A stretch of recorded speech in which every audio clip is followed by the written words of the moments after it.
mau usaha, Allah dulu aja. Gitu ya. Tadi ini juga nih, kalau lihat background tadi juga ngobrol-ngobrol kita di belakang psikolog ya. Ambil background psikologi, Teh Gaida juga fisika. Nah, ini apa yang lantas membuat juga terjun ke dunia usaha begitu.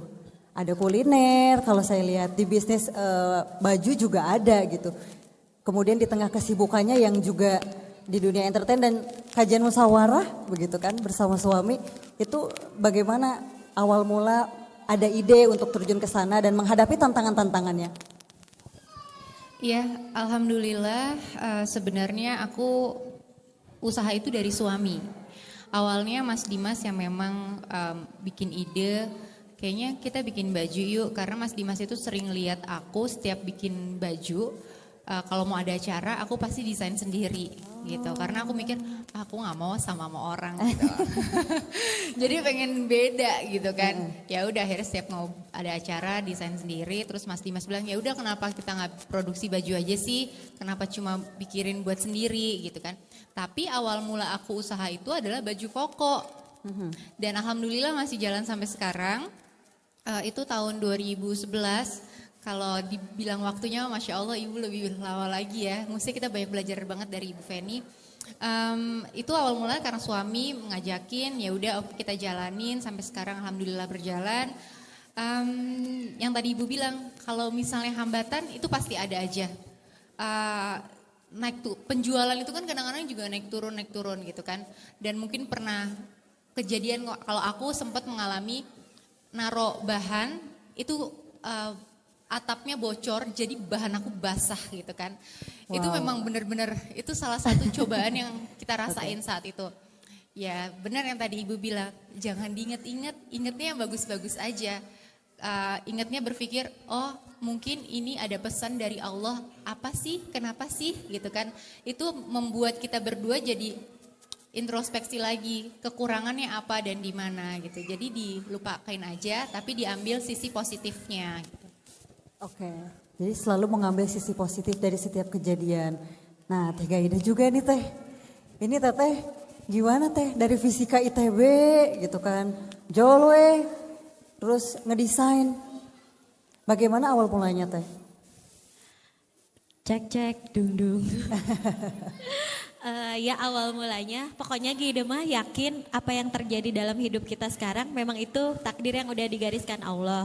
Walaupun kadang pengalaman suka ternyambung gitu ya yang sebelumnya teh pendidikan apalah gitu, tapi ya Allah yang ngasih jalan ke sini. Yang penting kan sebetulnya bukan kita jadi apa, tapi ketika kita diamanahi suatu peran, apakah itu bisa jadi jalan mendekatkan diri ke Allah, apakah itu bisa jadi manfaat buat kita, keluarga dan teman-teman dekat kita dan orang yang bertemu kita gitu, apakah itu bisa menjadi jalan dakwah. Ya itu aja sih kalau sekarang Gida mikirnya pokoknya saya mah ya sama Allah dikasih potensinya ngedesain baju, mudah-mudahan ini jadi amal soleh, udah gitu aja. Jadi bukan buat ini pencapaian saya, kalau dipikir-pikir emang ilmu cuman segitu-gitunya, kemampuan juga cuman sedikit, tapi memang Allah yang membukakan jalan. Terus usaha kita mah ngan sakedik-kedikna gitu, kadang lurus niatnya, kadang enggak. Kadang juga banyak salahnya, tapi ya karena kebaikan Allah akhirnya bisa berjalan sampai saat ini gitu. Dan terus dievaluasi, pokoknya ini mah jalan amal soleh saya, mudah-mudahan Allah ridho dan mudah-mudahan menebar sebanyak-banyaknya manfaat gitu aja. Emang kalau dipikirin background fisika gitu ya, penyambung pisan. Jadi kan kalau Gaida teh ngedesain otak kanan. Nah kalau fisika kan otak kiri. Nah mungkin takdirnya supaya Gaida lurus tidak dengdek gitu teh. Jadi kalau misalnya Gaida masuk ke seni kan bisi gitu terlalu gitu. Maksudnya teh keblinger gitu. Tapi ya itu mah takdir aja lah gitu. Tapi memang walaupun background gak nyambung, pasti insya Allah ada manfaatnya ketika kita ditakdirkan seperti itu. Ya mudah-mudahan sih membantu pola berpikir kita, gimana biar lebih sistematis, terus lebih bijak dalam mengambil keputusan. Karena dalam usaha itu kan pasti ada saat-saat kita harus ngambil keputusan gitu. Tapi kalau misalnya kita ada ilmunya, insya Allah kita lebih enggak lebih banyak errornya gitu, walaupun trialnya banyak. Ya. Gitu sih, Ini Pak. kalau saya ngelihat Teh Gaida tuh juga ya, coba muda, tapi anak kembar yang 2, terus ada yang perempuan juga 2, istilahnya 4 lah gitu ya. Ini ada momspreneur juga. Itu gimana Teh, nggak rudet, nggak pusing, nggak semrawut gitu? Atau cara Teteh memanage itu semua gimana? Mengembalikan peran Teteh juga sebagai seorang ibu. Ibu-ibu di sini juga kadang ngurus anaknya menegas ribu gitu ya punya. Gitu nggak Bu?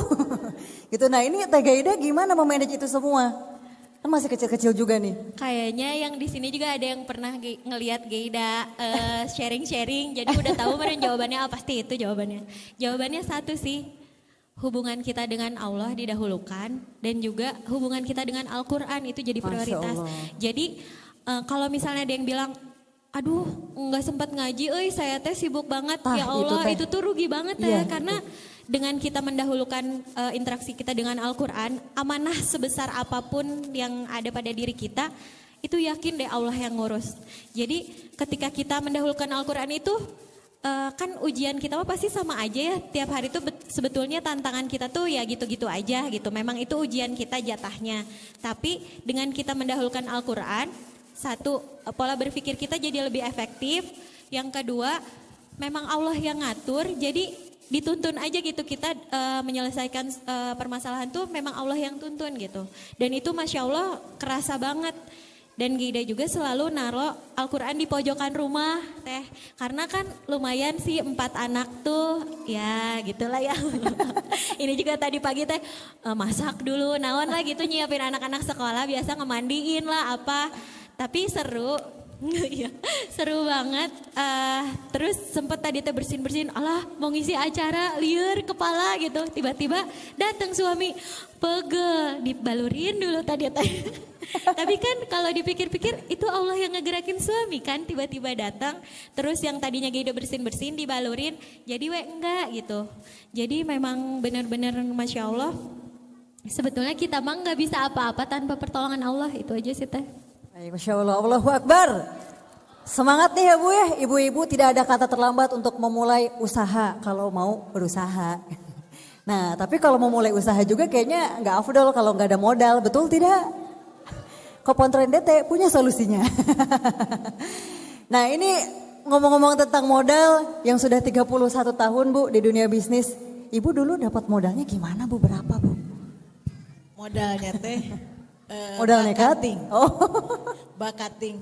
Jadi saya juga bukan keluarga yang berada gitu ya.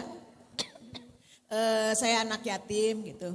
Jadi waktu awal-awal itu modalnya ya modal percaya aja Allah akan mencarikan jalannya, akan memberikan jalannya. Jadi pas saya set up, saya dibantu sama sahabat-sahabat saya ngeluarin celengannya lah, ada yang sekian, terus ada juga sahabat saya yang aku nggak punya, tapi saya mau ngomong sama mami gitu ya, supaya bisa bantu Feni. Nah terus dia bilang sama maminya, Mi, Feni teh mau bisnis gini gitu.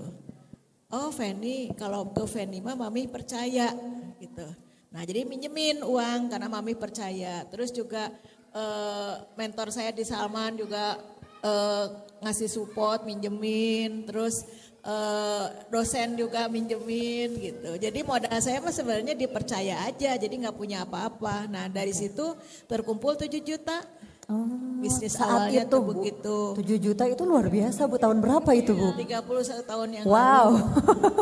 ini yang menarik adalah ibu bermodalkan mendapatkan kepercayaan dari orang. Dan banyak Ya. banyak sahabat, banyak saudara. Sebenarnya bukan saudara karena peratarian darah, karena saya kan cuma 3 bersaudara. Oke. Tapi kalau saya berteman tuh kayak udah bersaudara gitu.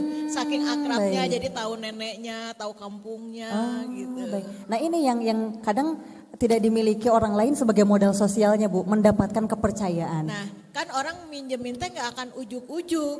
Tiba-tiba misalnya teteh nggak kenal sama si ibu A nih atau B di sini.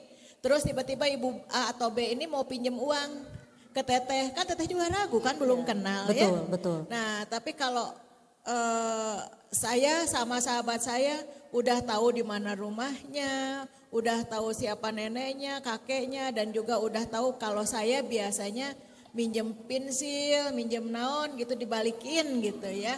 Nah jadi dia percaya, kadang-kadang juga banyak tuh orang anak ya mau bisnis minjem uang ke orang tuanya, tapi orang tuanya teh nggak percaya sama anaknya, nggak ngasih. Nah ini teh uang teh buat pensiun ibu, nanti gimana kalau kamu mah gitu kan. Jadi nggak dikasihin sama ibunya tuh. Tapi kalau ibunya percaya ya pasti dikasihin. Nah jadi modalnya itu menurut aku sih hablum minanas hablum minallah ya. Jadi dipercaya Allah dan dipercaya manusia itu modal untuk jadi pengusaha menurut Masya saya. Allah. Ya udah Ibu, habis ini saya mau nyari tahu rumah Ibu di mana. Ya biar dipercaya sama Ibu. Ya sekarang alhamdulillah saya dipercaya sama bank. Jadi awalnya kan teman-teman dekat, terus Iya. keluarga dekat. Ya tapi seberapa sih uang mereka ya 7 juta itulah ya. Terus kemudian sampai setahun 2 tahun itu ada tetangganya yang minjemin gini-gini. Terus akhirnya setelah 2 tahun baru bank percaya. Karena bank tuh ngelihat perform keuangan kita Bu. Jadi bank juga nggak bisa percaya ujuk-ujuk mau bikin bisnis gitu. Tapi dia lihat perform kita bagus, baru bank percaya. Pada waktu itu saya ingat Bank Muamalat pinjemin 50 juta. Masya Allah. Nah sekarang pinjaman kita di bank 300 miliar sekarang pinjaman di bank itu.